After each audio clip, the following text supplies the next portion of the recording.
Rasulullah SAW ada seorang pemuda bermata biru, rambutnya merah, berpenampilan cukup tampan. Wajahnya selalu melihat pada tempat sujudnya dan tangan kanannya menumpang pada tangan kirinya. Pemuda ini tidak pernah lalai dari membaca Al-Quran dan senantiasa ia menangis.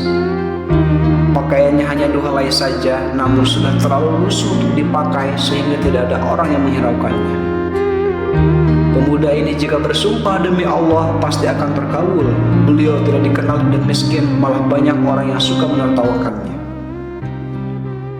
mengejeknya dan menuduhnya sebagai pencuri, serta bermacam lagi penghinaan dilemparkan kepadanya. Pemuda Yaman ini telah lama menjadi yatim, tidak mempunyai saudara kecuali hanya ibunya yang telah tua dan lumpuh. Untuk mencari kehidupan sehari-hari, Uwais bekerja sebagai penggembala kambing. Upah yang diterimanya cukup untuk kehidupan harian bersama ibunya. Jika ada uang lebih, beliau akan membantu tetangganya yang hidup miskin dan serba kekurangan seperti keadaannya. Walaupun dalam keadaan serba payah, beliau tidak pernah lalai dalam mengerjakan ibadahnya, sedikit pun tidak pernah berkurang. Sepanjang hidupnya, beliau melakukan puasa di siang hari dan bermunajat di malam hari. Akan tetapi hanya satu permintaan yang sulit ia kabulkan. Anakku, mungkin ibu tak lama lagi akan bersamamu. Ikhtiarkan agar ibu dapat mengerjakan haji, pinta sang ibu. Mendengar ucapan sang ibu, Uwais Al-Qarni pun menjadi termenung. Perjalanan ke Mekah sangatlah jauh, melewati padang tandus yang cukup panas. Orang-orang biasanya menggunakan unta dan membawa banyak perbekalan. Lantas bagaimana hal itu dilakukan Uwais yang sangat miskin dan tidak memiliki kendaraan? Maka dibelilah seekor anak lembu yang harganya cukup murah. Uwais membuatkan kandang di puncak bukit. Setiap pagi ia bolak-balik menggendong anak lembu itu naik turun bukit. Uwais sudah gila, Uwais sudah gila, kata orang-orang yang melihat tingkah laku Uwais. Banyak orang yang menganggap aneh apa yang dilakukannya tersebut. Tak pernah ada sehari dilewatkan ia menggendong lembu naik turun bukit. Semakin hari anak lembu itu semakin besar, dan semakin besar pula tenaga yang diperlukan Uwais. Tetapi karena latihan tiap hari, anak lembu yang membesar itu tidak terasa lagi bagi Uwais Al-Qarni. Setelah 8 bulan berlalu, sampailah pada musim haji, lembu Uwais telah mencapai 100 kg. Begitu juga otot Uwais yang semakin kuat. Ia menjadi bertenaga untuk mengangkat barang. Tahulah sekarang orang-orang apa maksud Uwais menggendong lembu setiap hari. Ternyata ia sedang latihan untuk menggendong ibunya. Uwais menggendong ibunya berjalan kaki dari Yaman ke Mekah. Subhanallah, alangkah besar cinta Uwais pada ibunya. Uwais berjalan tegap menggendong ibunya wukuf di Ka'bah. Ibunya terharu dan bercucuran air mata karena telah sampai di Baitullah. Di hadapan Ka'bah, ibu dan anak itu berdoa, "Ya Allah, ampuni semua dosa ibu," kata Uwais. "Bagaimana dengan dosamu?" tanya sang ibu keheranan. Uwais menjawab, "Dengan terampuninya dosa ibu, maka ibu akan masuk surga." Cukuplah ridho dari ibu yang akan membawaku ke surga. Itulah keinginan Uwais yang tulus dan penuh cinta. Allah Subhanahu wa Ta'ala memberikan karunia untuknya. Uwais seketika itu juga sembuh dari penyakit sopaknya, hanya tertinggal bulatan putih di tengkuknya.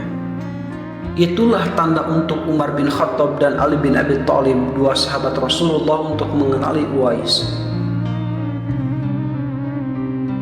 Uwais Al-Qarni, pemuda yang terkenal di langit.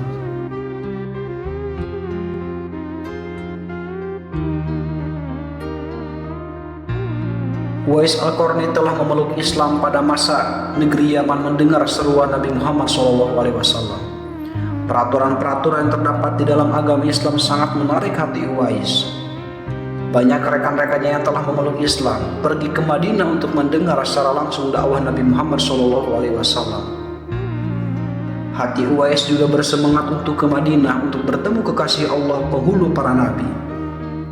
Tetapi beliau tidak mampu karena tidak mempunyai bekal yang cukup untuk sampai ke sana. Apalagi beliau perlu menjaga ibunya. Jika beliau pergi, siapa pula yang akan melihat ibunya? Dikisahkan ketika terjadi perang Uhud, Rasulullah SAW mengalami cedera dan giginya patah karena dilempari batu oleh musuh-musuhnya. Berita ini akhirnya sampai kepada Uwais, lalu ia segera memukul giginya dengan batu hingga giginya patah. Hal tersebut dilakukan sebagai bukti kecintaannya kepada baginda Nabi Muhammad SAW, sekalipun beliau belum pernah melihat baginda Nabi. Hari berganti hari dan musim pun berlalu, kerinduannya terhadap Rasulullah tak dapat dibendung lagi.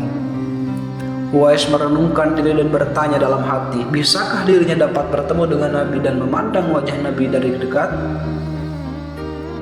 Akhirnya pada suatu hari Uwais mendekati ibunya, mengeluarkan isi hatinya dan memohon izin kepada ibunya agar diperkenankan pergi menemui Nabi. Yang begitu ia rindukan di Madinah, sang ibu walaupun telah uzur merasa terharu ketika mendengar permohonan anaknya. Beliau memahami perasaan Uwais dan berkata, "Pergilah wahai anakku, temuilah Nabi di rumahnya dan bila telah berjumpa, segeralah engkau kembali pulang." Dengan perasaan gembira yang sangat amat, Uwais berkemas untuk berangkat ke Madinah. Dan sebelum pergi beliau menyiapkan keperluan ibunya yang akan ditinggalkan, serta berpesan kepada tetangganya agar dapat menemani ibunya sepanjang kepergian beliau. Sesudah mencium tangan ibunya yang tercinta, berangkatlah Uwais menuju Madinah yang jaraknya sekitar 400 km dari Yaman. Dengan waktu yang cukup lama akhirnya tibalah Uwais Al-Qarni di kota Madinah. Segeralah ia menuju ke rumah Nabi SAW. Diketuknya pintu rumah itu sambil mengucap salam. Keluarlah Sayyidatina Aisyah radhiyallahu anha sambil menjawab salam Uwais. Segera saja Uwais menanyakan baginda Nabi yang ingin ditemuinya. Namun ternyata baginda SAW tidak berada di rumah, melainkan berada di medan perang. Betapa kecewa hati sang perindu, dari jauh ingin berjumpa tetapi yang dirindukannya tidak berada di rumah. Dalam hatinya bergolak perasaan ingin menunggu kedatangan Rasulullah dari medan perang. Tapi beliau teringat akan pesan ibunya yang sudah tua dan senantiasa dalam keadaan tidak sehat itu, agar ia cepat pulang ke Yaman. Disebabkan ketaatan kepada ibunya, pesan dari ibunya itu telah mengalahkan suara hati menunggu kepulangan Rasulullah SAW.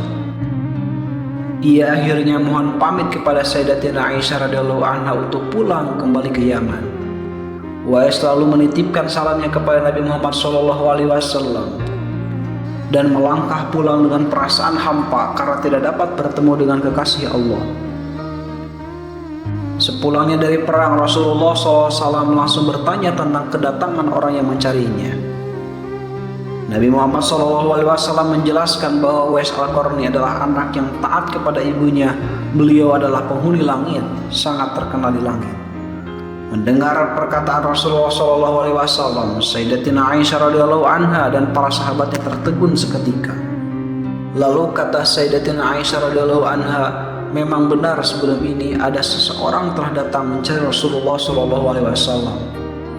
Tetapi orang itu segera pulang ke Yaman karena teringat akan ibunya yang sudah tua dan sakit, sehingga beliau bimbang meninggalkan ibunya terlalu lama. Rasulullah SAW bersabda, kalau kalian ingin berjumpa dengan dia, Uwais Al-Qarni, perhatikanlah bahwa ia mempunyai tanda putih di tengah-tengah telapak tangannya. Sesudah itu Rasulullah SAW memandang kepala Sayyidina Ali dan Sayyidina Umar radhiyallahu anhuma lalu bersabda, apabila kalian bertemu dengan dia, mintalah doa dan istighfarnya untuk kalian karena dia adalah penghuni langit dan bukan penghuni bumi. Tahun berganti tahun dan Sayyidina Umar menjadi khalifah kedua mengganti Abu Bakar As-Siddiq yang telah wafat. Suatu ketika Khalifah Umar teringat akan sabda Nabi tentang Uwais Al-Qarni sang penghuni langit. Beliau segera mengingatkan sahabatnya Sayyidina Ali untuk mencari Uwais bersama-sama. Sejak itu, setiap kali ada kafilah yang datang dari Yaman, mereka berdua akan bertanya tentang Uwais Al-Qarni, apakah ia turut bersama kalian. Di antara kafilah-kafilah itu ada yang merasa heran apakah sebenarnya yang dicari oleh kedua sahabat besar itu. Rombongan kafilah dari Yaman menuju Syam silih berganti membawa barang dagangan mereka. Suatu ketika Uwais Al-Qarni turut bersama rombongan kafilah menuju kota Madinah, melihat ada rombongan kafilah yang datang dari Yaman. Bersegeralah Khalifah Umar dan Sayyidina Ali mendatangi mereka dan menanyakan apakah Uwais turut bersama mereka. Rombongan itu mengatakan bahwa ia ada bersama mereka dan sedang menjaga unta-unta mereka di perbatasan kota. Mendengar jawaban itu, mereka berdua bergegas menemui Uwais Al-Qarni. Sesampainya di tempat Uwais, Khalifah Umar dan Sayyidina Ali memberi salam. Namun rupanya Uwais sedang melaksanakan sholat. Setelah mengakhiri sholatnya, Uwais menjawab salam kedua tamu agung tersebut sambil bersalaman.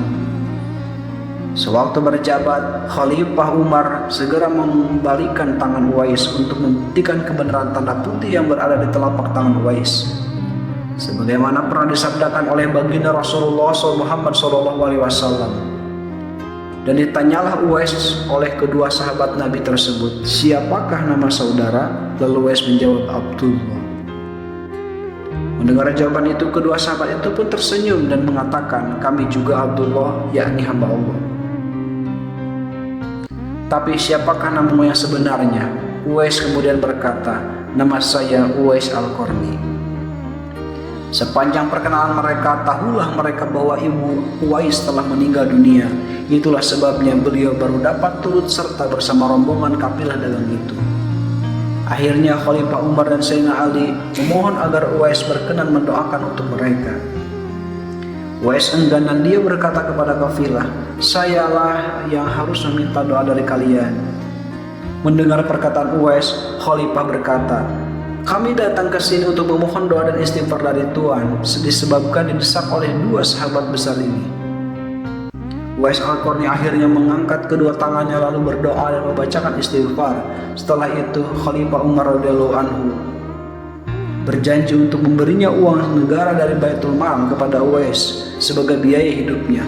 Uwais Al-Qarni menolaknya dengan lembut dengan berkata, hamba mohon supaya hari ini saja hamba diketahui orang, untuk hari-hari selanjutnya biarlah hamba yang fakir ini tidak diketahui orang lagi. Setelah kejadian itu, nama Uwais kembali tenggelam dan tidak lagi terdengar beritanya. Tapi diriwayatkan ada seorang lelaki pernah bertemu dan dibantu oleh Uwais. Orang itu mengisahkan, waktu itu kami sedang berada di atas kapal menuju ke tanah Arab bersama para pedagang. Tanpa disangka-sangka angin ribut bertiup dengan kencang, akibatnya hempasan ombak menghantam kapal kami, sehingga air laut masuk ke dalam kapal dan menyebabkan kapal semakin berat. Pada saat itu kami melihat seorang lelaki mengenakan semut berbulu berada di satu sudut kapal, lalu kami memanggilnya. Lelaki itu bangun lalu melakukan sholat di atas air. Betapa terkejutnya kami melihat kejadian itu. Wahai waliullah, tolonglah kami. Tetapi lelaki itu tidak menoleh. Lalu kami berseru lagi, demi zat yang telah memberi kekuatan beribadah, tolonglah kami. Lelaki itu menoleh kepada kami dan berkata, apa yang terjadi? Tidakkah engkau melihat bahwa kapal berada di badai dan dihantam ombak? Tanya kami kepadanya. Dekatkanlah diri kalian kepada Allah. Keluarlah kalian dari kapal dengan membaca Bismillahirrahmanirrahim, kata orang itu. Kami pun keluar dari kapal satu persatu. Pada saat itu jumlah kami 500 jiwa lebih. Sungguh ajaib, kami semua tidak tenggelam, sedangkan perahu kami yang lain tenggelam ke dasar laut bersama isinya. Lalu orang itu berkata kepada kami, tidak mengapalah harta kalian menjadi korban asalkan kalian semua selamat. Demi Allah, kami ingin tahu siapakah nama Tuhan? Tanya kami. Uwais Al-Qarni jawabnya dengan singkat. Kemudian kami berkata lagi kepadanya, sesungguhnya harta yang ada di kapal tersebut adalah milik orang-orang fakir di Madinah yang dikirim oleh orang Mesir. Jika Allah mengembalikan harta kalian, apakah kalian akan membagi-bagikannya kepada orang-orang fakir di Madinah? Tanya Uwais. Ya, kami akan membagikannya, jawab kami. Orang itu pun melaksanakan sholat 2 rakaat di atas air lalu berdoa. Setelah Uwais Al-Qarni mengucap salam, tiba-tiba kapal itu muncul ke permukaan air, lalu kami menaikinya dan meneruskan perjalanan. Setibanya di Madinah, kami membagi-bagikan seluruh harta kepada orang-orang fakir di Madinah sehingga tidak ada satupun yang tertinggal. Beberapa waktu kemudian tersiarlah kabar bahwa Uwais Al-Qarni telah berpulang ke rahmatullah. Anehnya, pada saat dia hendak dimandikan, tiba-tiba terlalu banyak orang yang berebut hendak memandikannya. Dan ketika dibawa ke tempat pembaringan untuk dikapankan, begitu ramai orang yang menunggu untuk mengapankannya. Demikian pula ketika orang pergi hendak menggali kuburnya, di sana ternyata sudah ada orang-orang yang menggali kuburnya hingga selesai. Ketika usungan dibawa menuju ke perkuburan, luar biasa banyaknya orang yang berebut hendak mengusungnya. Meninggalnya Uwais Al-Qarni telah menggemparkan masyarakat kota Yaman. Banyak terjadi hal-hal yang amat mengherankan penduduk Yaman. Sedemikian banyaknya orang yang tak dikenali datang untuk mengurus jenazah dan pemakamannya. Sejak ia dimandikan sampailah ketika jenazahnya hendak diturunkan ke dalam kubur, ada saja orang-orang yang telah siap melaksanakannya terlebih dahulu. Penduduk kota Yaman tercengang. Mereka bertanya-tanya, "Siapakah sebenarnya engkau, wahai Uwais Al-Qarni? Bukankah Uwais yang kita kenal hanyalah seorang fakir yang tidak memiliki apa-apa, yang kerjanya hanyalah sebagai pengembala kambing dan unta? Tetapi ketika hari wafatmu, engkau telah menggemparkan penduduk Yaman dengan hadirnya manusia-manusia asing yang tidak pernah kami kenal. Mereka datang dalam jumlah sedemikian banyaknya, agaknya mereka adalah para malaikat yang diturunkan ke bumi hanya untuk mengurus jenazah dan pemakamanmu." Baru saat itulah penduduk Yaman mengetahui siapa Uwais Al-Qarni yang ternyata tidak terkenal di bumi, akan tetapi beliau sangat terkenal di langit. Begitulah Uwais Al-Qarni, sosok yang sangat berbakti kepada orang tua, dan itu sesuai dengan sabda Rasulullah ketika Rasulullah ditanya tentang peranan kedua orang tua. Rasulullah SAW menjawab, "Mereka adalah yang menyebabkan surgamu atau nerakamu." Hadis riwayat Ibnu Majah.